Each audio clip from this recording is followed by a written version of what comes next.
Subscribe करें और bell दबाएं ताकि कोई खबर रह न जाए।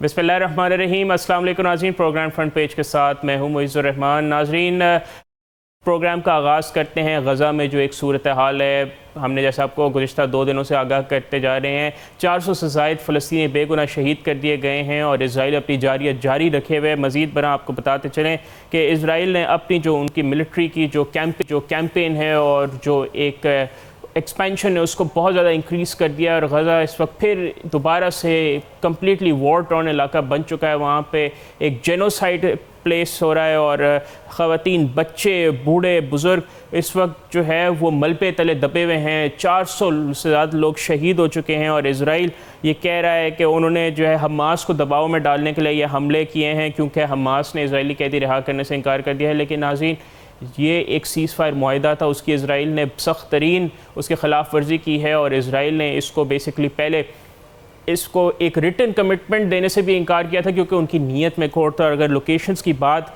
की जाए तो इस वक्त इज़राइल ने नॉर्दर्न, सेंट्रल और सदर्न गज़ा को पे जो है अंधाधुंध हमले किए हैं, जहाँ पे उन्होंने गुज़िश्ता शब यूनाइटेड नेशंस अक़वाम मुत्तहिदा के कैंप पे भी हमला किया था, मेकशिफ्ट स्कूल्स, शेल्टर्स और नाज़रीन बहुत ज़्यादा आबादी वाले इलाकों पे भी जैसे खान यूनिस पे भी हमला किया। सदर्न गज़ा की पूरी पट्टी हमले से इस वक्त भर दी गई है। ऑलरेडी वहाँ पे सिर्फ मलबा ही मलबा था जो 7 अक्टूबर 2023 से जो मामला शुरू हुआ था, और वहाँ पे अब और मज़ीद तबाही कर दी गई है। रमज़ानुल मुबारक का तक़द्दुस रोज़ पामाल किया जा रहा है।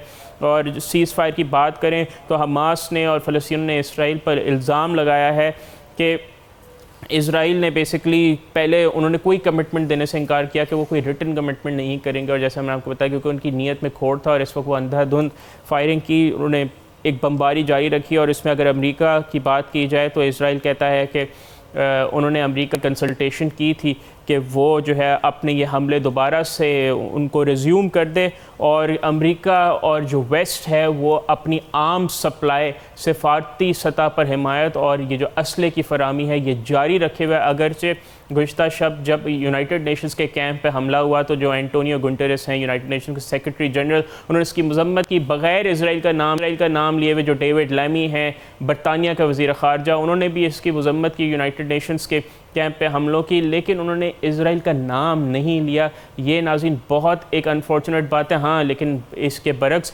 जेरेमी कॉर्बिन बहुत ही ज़बरदस्त इस हवाले से उनका मौक़िफ़ रहा है और बड़ा कंसिस्टेंट मौक़िफ़ रहा है हमेशा से। उन्होंने कहा है कि ये जो इंसानी अलमिया है वो जब तक जारी रहेगा जब तक मग़रिब इज़राइल को अंधाधुंध हिमायत उसकी जारी रखेगा और असले की सप्लाई जब तक नहीं रोकी जाएगी, ये इंसानी अलमिया नहीं रोकेगा। तो उन्होंने कॉल ऑन किया कि इसके ख़िलाफ़ बड़ा सख्त रिएक्शन आना चाहिए और असले की सप्लाई इज़राइल को फ़िलफ़ौर बंद कर देनी चाहिए। अगर नाज़रीन हम हॉस्टेजेस की बात की जाए के मुताबिक तकरीबन 59 इज़राइली हॉस्टेजेस अभी तक फ़लस्तीन में हमास के पास हैं, जिसमें इज़राइल कहता है कि आधे से ज़ायद ज़िंदा नहीं हैं।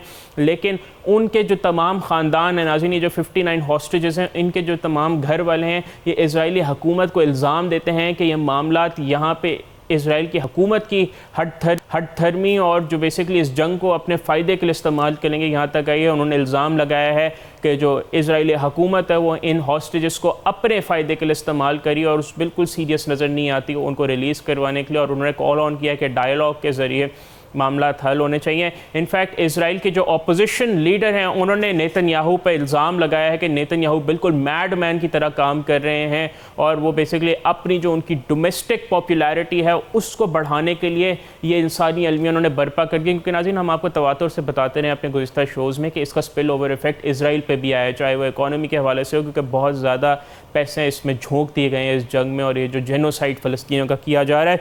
और नाज़रीन इज़राइल ने जो अपनी जारियत है वो सिर्फ हदूद नहीं रखी बल्कि तवातुर से लबनान, शाम और जो West Bank, occupied West Bank जिस पे इज़राइल का कब्ज़ा है, उनकी जो हुर्मत है और उनकी सैंक्टिटी को रोज़ बरोज़ वायलेट किया जा रहा है। अरब ममालिक ख़ुसूसी तौर पर सऊदी अरब ने इसकी सख्त मज़म्मत की। उन्होंने तमाम दुनिया से मुतालबा किया कि इसराइल को ये करने से रोका जाए। और नाज़रीन, अगर हम वहाँ पर इंसानियत की बात करें तो इस वक्त गज़ा एक बहुत बड़े इंसानी अलमिया के बीच में है और वहाँ पर इस वक्त ना मेडिकल की सप्लाइज़ हैं, ना इमदादी सामान की तरसील बिल्कुल रुकी हुई है। इसके बावजूद कि अभी रमज़ानुल मुबारक का मुक़द्दस महीना चल रहा है, आगे ईद आने वाली है, तो ना इस वक्त जो है वहाँ पे खाने का सामान है जिससे लोग अपना रोज़ा शुरू या इफ्तार कर सकें, ना वहाँ पे जो ज़ख्मी हैं या जो शोहदा हैं उनकी कोई प्रॉपर केयर के लिए वहाँ पे कोई निज़ाम मुख्तस है, क्योंकि डॉक्टर्स को भी नहीं छोड़ा जा रहा, हॉस्पिटल्स को भी नहीं छोड़ा जा रहा। नाज़रीन, और हम फ़लस्तीनियों के लिए दुआ करें कि वो आज़ाद फ़िज़ा में सांस लेंगे और दुनिया इस जो एक इंसानी अलमिया वहाँ पे इस वक्त पेश है, जो वहाँ पे एक हो रहा है, उसके कॉग्निजेंस लेगी और आंखें खोल के इसराइल पर दबाव डालेगी कि कुछ खुदा का खौफ करें और इस जो जेनोसाइड हो रहा है उसको मज़ीद एग्रेवेट होने से बचा जाए। क्योंकि नाज़रीन, आज अगर ये एक हिस्से तक ये मुख्तस नहीं है, इसका स्पिल ओवर इफ़ेक्ट दुनिया भर में होगा। जिस तरह यूक्रेन की जंग का हुआ, इस जंग का भी होगा। तो हमें उम्मीद करनी चाहिए कि वहाँ पे अमन लौट के आए और हमें ज़रूर इसके हवाले से आवाज़ उठानी चाहिए।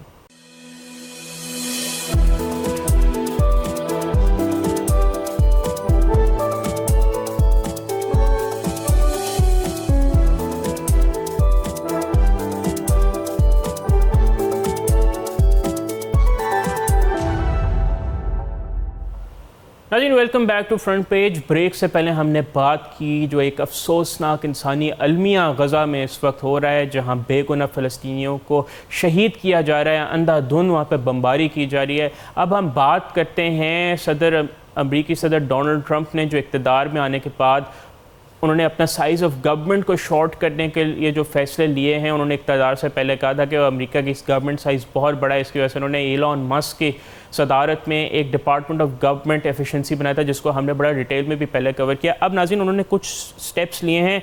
वॉइस ऑफ अमेरिका में मैसिव ले ऑफ्स की खबर आ रही है और डोनाल्ड ट्रंप ने जो है यूएस फंडेड, जो अमरीकी हुकूमत के फंडेड मीडिया आउटलेट्स थे और वॉइस ऑफ अमेरिका जो सबसे ज़्यादा मशहूर था, उसमें बहुत ज़्यादा ले ऑफ्स किए, उनमें बहुत ज़्यादा उनमें लोगों को निकाला गया नौकरियों से। और कॉन्ट्रैक्टर्स की बात करें जो वॉइस ऑफ अमेरिका की वर्क फोर्स का बहुत बड़ा हिस्सा था, उनको बता दिया गया है कि 31 मार्च उनके बेसिकली कॉन्ट्रैक्ट का आखिरी दिन होगा, उसके बाद से उनका कोई कॉन्ट्रैक्ट नहीं रहेगा। और नाज़रीन, ये जो अफेक्टेड कॉन्ट्रैक्टर्स हैं इसमें ज़्यादातर अमरीकी शहरी नहीं हैं और जो उनका वीज़ा एग्जिस्टिंग वो भी ख़त्म हो जाएगा, तो उनको अपने ममालिक में वापस जाना पड़ेगा। और जो नाज़रीन full time voice of America के जो मुलाजमीन हैं वो एडमिनिस्ट्रेटिव लीव पर रहेंगे, लेकिन उनको अभी बता दिया गया है कि जब तक उनके हवाले से कोई डिसीजन नहीं लेता उन्होंने वहीं पर अपने घरों पर ही रहना है। कुछ वॉइस ऑफ अमेरिका की जो सर्विस हैं नाज़रीन, वो क्योंकि अब सबको निकाल दिया गया है तो नई प्रोग्रामिंग आ रही है, तो वो महज सिर्फ आई थिंक म्यूज़िक प्ले करें या कुछ इस तरह के छोटे मोटे इस वक्त कंटेंट चल रहा है।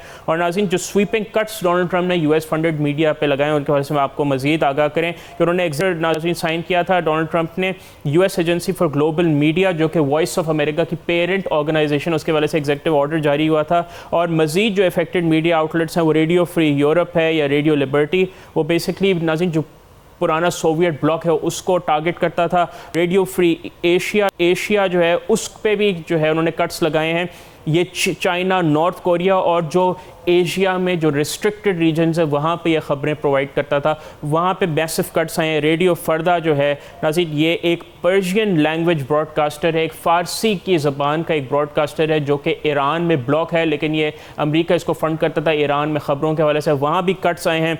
अल हुरा एक अरबिक लैंग्वेज नेटवर्क है, अरबी ज़बान का एक नेटवर्क है जो कि इराक़ में ये फ़ाल था, इस पे भी कट्स आए हैं।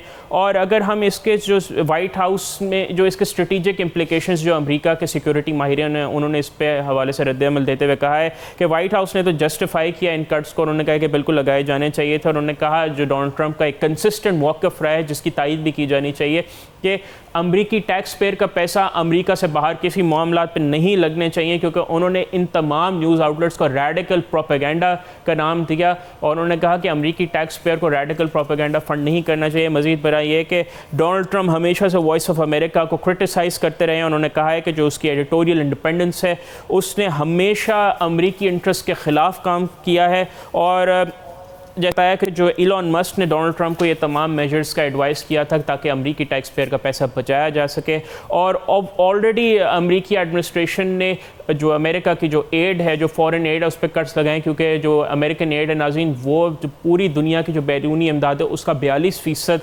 अमरीका से आता है, और उन्होंने ये फॉरेन एड बहुत हद तक कट कर दिया है। बीच में 90 दिन की पाबंदी भी उन्होंने मुअत्तल कर दिए थे तमाम US एड के प्रोग्राम्स, जिसको हमने बड़े गहराई से कवर किया था, क्योंकि नाज़रीन उसके अंदर बड़े सिग्निफिकेंट करप्शन के भी इल्ज़ामात आते रहे और सामने तहकीकात सामने आती रही है, और उन्होंने एजुकेशन डिपार्टमेंट को भी टारगेट किया। अभी रिसेंटली कोलंबिया की भी कुछ फंडिंग कट हुई थी। और अगर हम इसका बात करें ग्लोबल मीडिया इन्फ्लुएंस का, तो जहाँ जाए तो चीन और रूस अपने ऑब्वियसली जो उनका एक मीडिया का जो एक नेटवर्क है उसको एक्सटेंड करें in competition to what America was doing, तो उनके लिए तो ये बड़ी ज़बरदस्त बात है। और नाज़रीन चाइना जो है वो फ्री कंटेंट ऑफर करता है डेवलपिंग कंट्रीज़ को, जो तरक्की पजीर ममालिक उनको मीडिया सपोर्ट भी प्रोवाइड करता है, और उससे चाइना का जो नैरेटिव है वो भी दुनिया में जाता है, क्योंकि अमेरिका ने बहुत कोशिश की चाइना को रिस्ट्रिक्ट करने की, वो नहीं कर सका है। और ऑब्वियसली अगर हम चीन का जो स्टेट रन ग्लोबल टाइम्स है, बहुत बड़ा इदारा है मीडिया का, उन्होंने इसको सेलिब्रेट किया, ये जो कट्स किया, उन्होंने कहा है कि इससे जो वेस्टर्न मीडिया की जो डोमिनेंस है या जो उनका एक इन्फ्लुएंस है उसमें भी कमी आएगी। नाज़रीन अगर हम आज के शो का खुलासा करें तो ऑब्वियसली जो फ़लस्तीन में हो रहा है वो बहुत बड़ा इंसानियत का कत्ल है, और वहाँ पर निज़ाम ज़िंदगी ऑलरेडी दरम भरम था, उसमें मज़ीद तबाही आ चुकी है, और हमें उम्मीद करनी चाहिए कि दुनिया इस पर एक्ट करेगी और इस इंसानी अलमिया को मज़ीद गहरा होने से रोकना भी चाहिए। और जो अमेरिकन प्रेसिडेंट डोनाल्ड ट्रंप जब से इक़्तिदार में आए काफ़ी इंटरेस्टिंग स्टेप्स ले रहे हैं, उसमें कुछ काबिल तारीफ़ स्टेप्स भी हैं, तो ये काफ़ी इंटरेस्टिंग स्टेप्स हैं, इन पे हम मज़ीद भी नज़र डालते रहेंगे। लेकिन हमारे शो का यहाँ वक्त हो जाता है ख़त्म। इंशाल्लाह आपसे मुलाकात होगी अगले हफ्ते। टिल देन अपना बहुत ख्याल रखिएगा, और बोल के सोशल मीडिया हैंडल्स पर अपना फीडबैक ज़रूर दीजिएगा। अपना बहुत ख्याल रखें। अल्लाह हाफ़िज़।